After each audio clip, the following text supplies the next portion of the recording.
Hello everyone. हाँ जी, तो आप सबका स्वागत है द 24/7 जुडिशरी में। और जैसे कि हम देख सकते हैं आरपीएससी जेएलओ की नोटिफिकेशन आ चुकी है। फॉर्म्स फिल करने की जो डेट है वो भी निकाल दी है। 10 जुलाई से स्टार्ट होगा और 9 अगस्त लास्ट डेट है फॉर्म फिलअप करने का।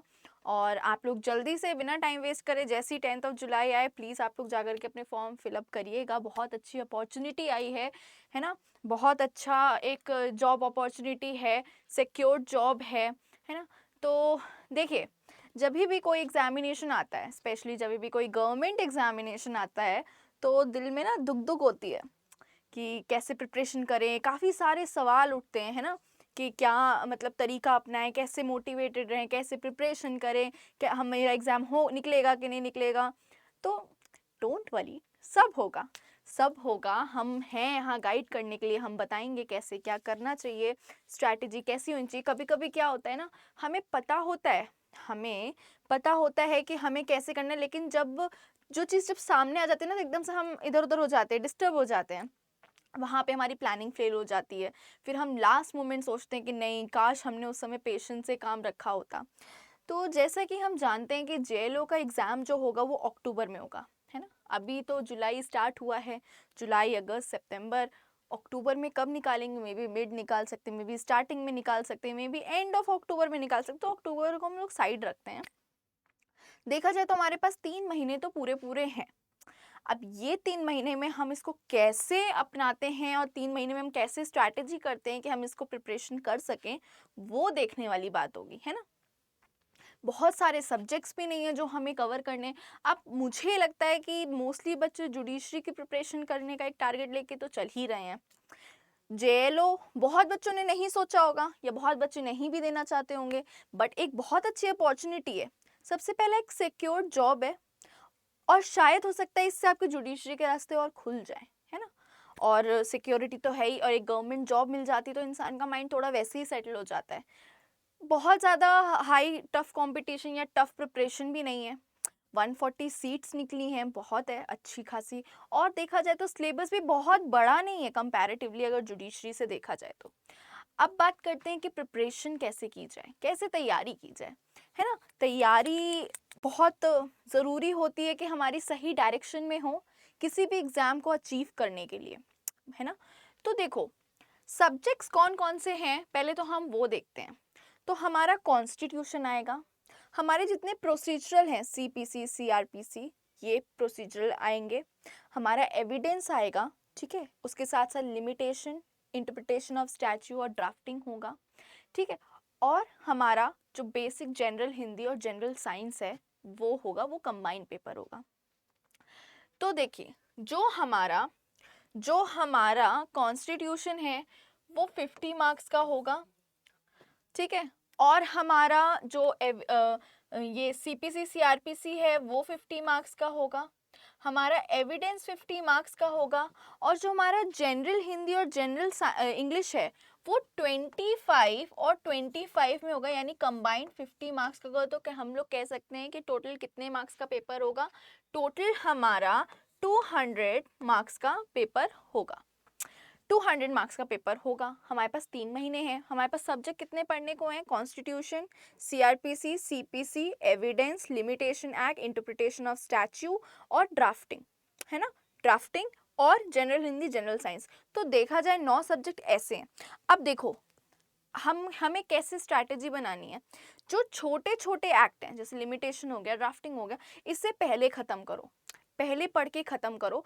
टाइम टेबल बनाओ कि इतने दिन में, मान लो अगर तुम्हें लगता है कि एक हफ्ते में या एक हफ्ते में या उससे कम में भी अगर तुम्हें लगता है कि ये लिमिटेशन एक्ट तुम अच्छे से पढ़ सकते हो, है ना, तो तुम उसको पढ़ो अच्छे से, है ना। जो बुलेट पॉइंट्स है उसको नोट डाउन करो, और उसके बाद नेक्स्ट सब्जेक्ट पे जाओ जो उससे थोड़ा सा टफ है। फॉर एग्जाम्पल कॉन्स्टिट्यूशन हो गया। कॉन्स्टिट्यूशन एक ऐसा सब्जेक्ट है ना, उसको तुम एक बार भी पढ़ोगे ना तो वो बहुत ईजी हो जाएगा। क्योंकि मुझे लगता है जो लोग जुडिशरी की प्रिपरेशन कर रहे हैं उन्होंने कॉन्स्टिट्यूशन ऑलरेडी पढ़ा होगा। जो स्कूल्स में कॉलेजेस में थे, या जो उसके बाद भी बहुत लोग हैं जो कि अभी प्रैक्टिस भी कर रहे होंगे, उन लोगों ने भी कॉन्स्टिट्यूशन अच्छे से पढ़ा होगा। तो बहुत ज़्यादा टफ डिटेलिंग नहीं है कि हाँ एकदम बहुत ज़्यादा टफ है कि हमसे नहीं होगा। जब तुम्हारे लिमिटेशन एक्ट हो जाए, स्टैच्यू हो जाए, ड्राफ्टिंग वाला मैं प्रेफर करूँगी कि आप साइमल्टेनियसली रोज़ एक-एक का प्रैक्टिस करते रहिए, है ना? रही बात जनरल हिंदी, जनरल साइंस की, तो उसे भी डेली का 1 घंटा दीजिए, सिर्फ डेली का 1 घंटा दीजिए और 2 घंटा, सिर्फ 2 घंटा अपना 2 से ढाई घंटा आप अपने ये जो लॉ सब्जेक्ट है उसको दीजिए, ठीक है? तो डेली का 3 से 4 घंटा अगर आप इसकी प्रिपरेशन को अभी से 3 महीने के लिए दोगे तो मुझे लगता है आप लोग का जेएलओ का पेपर निकल जाएगा, ठीक है?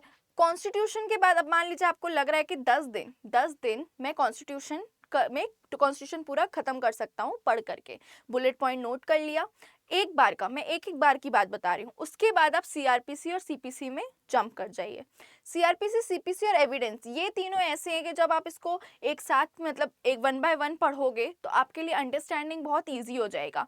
तो पहले सीपीसी लिया, सीआरपीसी लिया, फिर लास्ट में आपने एविडेंस लिया और इन तीनों के लिए 15 डेज का आप टारगेट लेकर के चलिए कि 15-15 दिन में मुझे ये चीज़ें ख़त्म करनी। लेकिन इसके साथ साथ साइमल्टेनियसली आपका जीएस और sorry general Hindi, general English और जो ड्राफ्टिंग है वो साइमल्टेनियस रहेगा, सो दैट आपको अलग से उसके लिए डेज ना निकालने पड़े और वो आपका साथ ही साथ 1 घंटा आप डेली भी दोगे एक ही पर्टिकुलर चीज़ को, चाहे एक दिन आपने ड्राफ्टिंग ले लिया, एक दिन आपने या तो क्या कहते हैं जनरल हिंदी के लिए देखा या एक दिन आपने जनरल इंग्लिश के लिए देखा। अगर आप साइमल्टेनियसली वो चीज़ें भी कवर करते चलोगे और दिन के 2 घंटे सिर्फ अपने लॉ पेपर को दोगे, ठीक है, जैसे कि सीआरपीसी हो गया, सीपीसी हो गया, एविडेंस हो गया या कॉन्स्टिट्यूशन हो गया, तो भी आपके लिए बहुत ईजी हो जाएगा इसको प्रिपेयर करना। 3 महीने हैं हमारे पास, 3 महीने बहुत होते हैं। अब जब आपका एक एक बार पढ़ के हो जाए आपके बुलेट पॉइंट्स, जब आप एक बार भी चीज़ें पढ़ते हो और ऐसे पढ़ते हो ना टाइम दे करके कि हमारे पास 15 दिन का टाइम स्पैन है जिसमें हमें ये चीज़ें कंप्लीट करनी है, तो वहाँ पे क्या होता है आपका एक तो कॉन्सेप्ट क्लियर होता जाता है। अब आपके पास क्या बचता है, क्विक रिवीजन बचता है। आपने क्या किया, 5 डेज, 6 डेज, 7 डेज ऐसे ऐसे बना लिया सब्जेक्ट के अकॉर्डिंगली कि हाँ हम अगर इस सब्जेक्ट को डिवाइड करेंगे इन डेज में, उसका रिवीजन किया। और साथ ही अब साइमल्टेनियसली जब आपका एक एक बार पढ़ के हो गया, आपने समझ लिया, बुलेट पॉइंट्स बना लिए, 3 महीने बहुत होते हैं, मेरे को लगता है 1.5 से 2 महीने में आपका ये सिलेबस कंप्लीट हो जाएगा पढ़ करके। आपके पास जो लास्ट का 1 महीना बचेगा उसमें आपको क्या करना है, आपको प्रीवियस ईयर क्वेश्चंस को देखने हैं, प्रीवियस ईयर क्वेश्चंस को सॉल्व करिए, है ना? प्रीवियस ईयर क्वेश्चंस को सॉल्व कीजिए, जो चीज़ आपको टफ लग रही है, आपको लगता है कि हाँ उसमें एक बार वापस से लुक आउट करना है, तो लास्ट का सिर्फ अपना टाइम रिवीजन के लिए रखिए। आप ऐसे करोगे ना तो मुझे लगता है आपका पेपर नहीं निकलेगा, ऐसा तो कुछ चांस ही नहीं है। और आपको ऐसा भी नहीं है कि दिन के 8 घंटे 9 घंटे, अरे दिन के सिर्फ और सिर्फ 3 घंटे निकाल लीजिए। जो लोग वर्किंग में हैं ऑब्वियसली उनको टाइम नहीं मिलता होगा, दिन भर ऑफिस करें, कैसे कर मतलब दिन भर ऑफिस में होंगे, इतना ज़्यादा नहीं हो पाएगा। सिर्फ 3 घंटा, सिर्फ 3 घंटा। और जो इजी चीज़ें हैं जैसे कि जनरल हिंदी हो गया, जनरल इंग्लिश हो गया, उनको आप डेली बेसिस पे करिए। क्या है, क्योंकि ये प्रैक्टिस वाली चीज़ें हैं। अगर आप साइमल्टेनियसली भी लेकर के चलो ना 1 घंटा, आप बोर भी नहीं होगे। 1 घंटा बहुत ज़्यादा टाइम स्पैन भी नहीं है, और तो और आपका ये साथ ही साथ कवर भी होता चला जाएगा, है ना?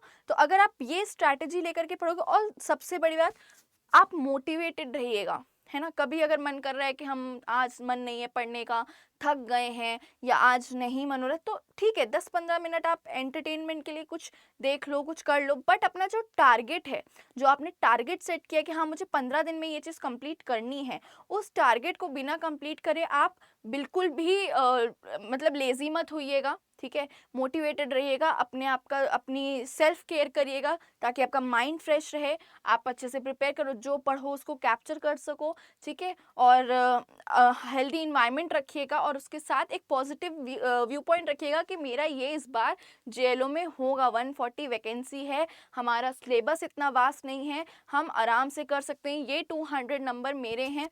ईजी चीज़ों को लेकर के चलेगा, देखिए क्योंकि इसमें 0.25 की नेगेटिव मार्किंग होती है, तो हम कोई भी तरीके का रिस्क नहीं लेना चाहते हैं, है ना? तो जो भी सब्जेक्ट हम पहले पढ़ना शुरू करेंगे इस तरीके से पढ़ेंगे कि वो चीज़ें हमारे मतलब हमारे दिमाग में बैठ जाएँ, ठीक है? एक अच्छी सी स्ट्रैटेजी बना के, जैसा मैंने यहाँ पे स्ट्रैटेजी बताई है, अगर आप उसको ट्राई करते हो तो डेफ़िनेटली आपको इसमें बहुत हेल्प मिलेगा, क्योंकि ये मेरा पर्सनली भी ट्राई किया हुआ स्ट्रैटेजी है, ठीक है? और अगर आप करते हो आपको डेफ़िनेटली हेल्प मिलेगा। आप लोग खुद मुझे बोलोगे कि हाँ मैम आपकी स्ट्रैटेजी वर्क करी थी, ना ज़्यादा बर्डन पड़ रहा है और साथ ही साथ हमारा जो प्रिपरेशन है वो भी चला जा रहा है सही से, है ना?